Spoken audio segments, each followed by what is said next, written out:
खुलुमबाय स्टुडियो दं आं रबिन बसुमतारी सोनाब तेजपुर दखरा दुलाराय बर' फरायसा आफादा खुंगा 14थि बोसोरारि रंजालि बैसागु फोरबो खुंदों।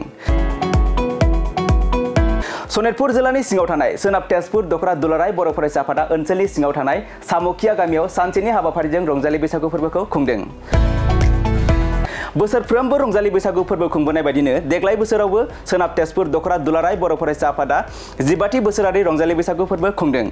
बे हाबाफारियाव गाहाय आलासि महरै दुलाराय बर' फरायसा आफादनि आफादगिरि दिपेन बर' बिथांजों लोगोसे एमपि जयन्त बसुमतारी आरो दुलाराय बर' फरायसा आफादनि बोसोनगिरि खुंख्रा स्वर्गियारि, सनितपुर जिल्ला दुलाराय बर' फरायसा आफादनि आफादगिरि एनस मोसाहारि, बरसल्ला बियाबनि एमएलए गणेश कुमार लेम्बु आरो ओनसोलनि गुबुन गुबुन आफादफोरनि बिबानगिरिफोरा बाहागो लादों।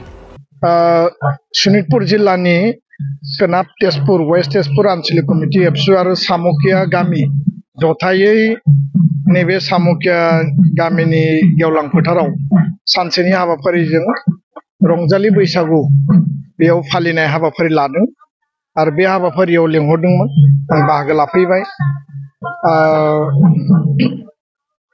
15थि बे रंजालि बैसागु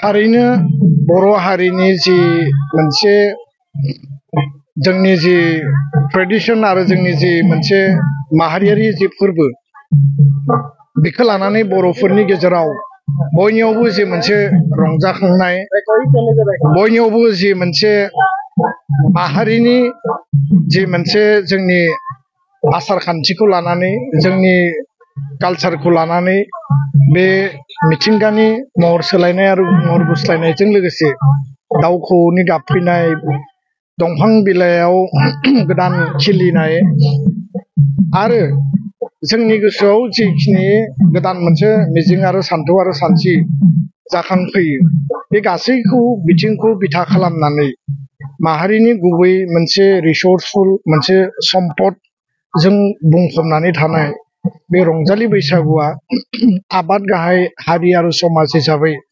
बर'फोरनि गेजेराव राजा महाराजानि समनिफ्राय आरो बिनि सिगां बर'फ्रा जि समाव सा सानजा भारतआव नैबे जायगायाव रायजो जाजेनदों आरो जोंनो बे हानि फिसा सन अफ दा सइल बिनिफ्राय जोङो मिथिंगाजों गोरोबनानै थांना थानायनि जिउ खुंनायनि गुबै मोन्थोरखौ लानानै जेब्लायबो जोङो आगान सुरदों।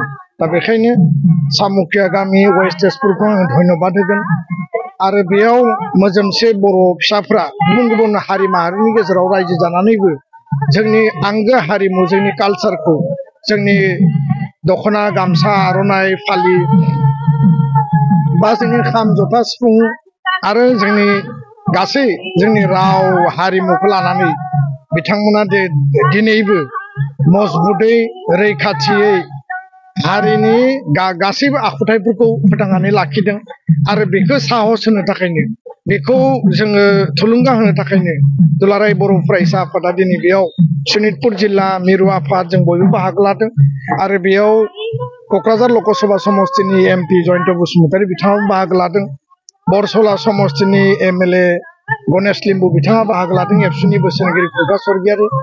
आं बेखायनो फोथायो जे बर' हारिया मिथिंगा आरो आथिखाल थासारिखौ लानानै जोङो जथेस्थ' गुस्लाय सुला बे समाजाव जोंनि जि बैसागु फालिनाय जोंनि जि बैसागु रंजानाय माखासे जिखिनि गेना गोरोन्थि माखासे नेमखान्थिफोर दङमोन जे दान मोनफा गाहाम न'खर न'खर थांनानै जोङो जौ बियै बियै जौ लोंनानै बहाबा लामा दथायाव उन्दुना थानाय आरो मालाबा जोङो गोलैनानै थानाय बे थासारिखौ दिनै जोङो गामियाव समाजाव न'खराव रंजानानै दिनै स्टेजाव साखोन सिखोन साबना हामना मोनसे डिसिप्लिन मेनाराव सिस्टेमेटिक बर' हारिया दिनै बैसागुखौ फालिनायनि जे मोनसे मडेल लाबोबाय बियो थारैनो बर' हारिनि थाखाय मोनसे गोग्गाथाव आरो बेखायनो आं सानो जे बे जाफुंसार महरनि बैसागु फालिनाय आरो रंजानायनि गेजेरजों बर' हारिया बैसागुनि गुबै महरखौ बर' हारिनि गुबै महरखौ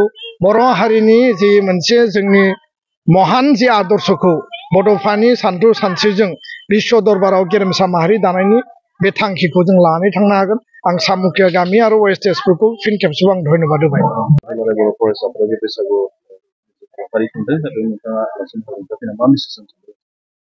गिबियावनो बे तेजपुर ओनसोलनि साफ्रोमबो बर' रायजो राजाफोरनिसिम आंनि गोसो गोरबोनिफ्राय बैसागु बोथोर आरो बोसोर गोदाननि गोजोन हामलायनाय होबाय। बे बोथोराव जेन' बयबो अनलायनायनि गेजेरजों गावनि हारिमु गावनि दोरोंखौ लानानै जों जाहाथे बैसागुखौ फालिनो हायो, रंजानो हायो।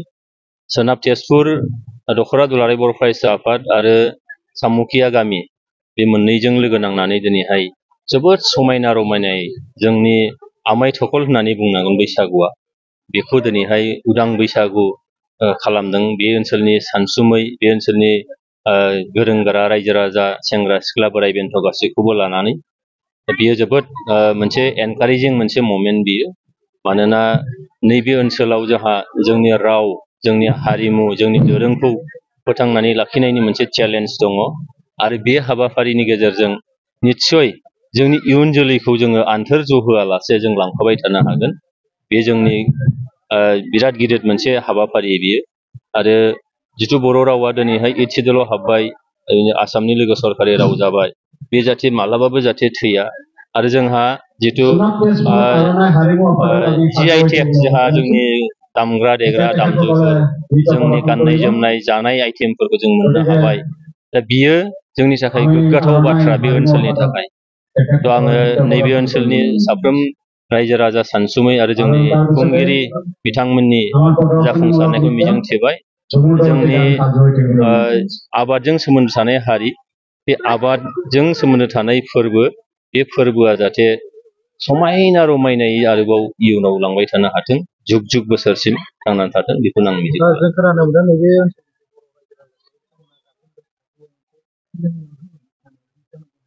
गार्जेनलेस साननांगौनि हयथ' मालाबा फिलिं फैनो हागौ, खिन्थु बिदि सानहोनायखौ जोंबो लुबैयाखै। आरो जिथु जोङो बिटिआर दङ, बिटिआर हालामनि साफ्रोमबो दङ। आरो दिनै MP महरै दिल्ली दरबाराव थाङोब्ला जोंनि खना खनला थानाय बर' फिसाफोरनि बिसोरनि सारजाल्ला, बिसोरनि दुखु दाहा, बे खोथाफोरखौ लानानै जों जेब्लाबो सावरायो। आरो बिटिआर हालामनिफ्रायबो बे खोथाखौनो सिन्था खालामबाय थायो। बेनिखायनो गार्जेनलेस होननायनि बाथ्रा गैया। मानोना बुहुमाव जों जेरावखि थाया गोजोरैनो थांनानै थानांगोन जोंनि राव, थुनलाइ, हारिमुखौ लानानै।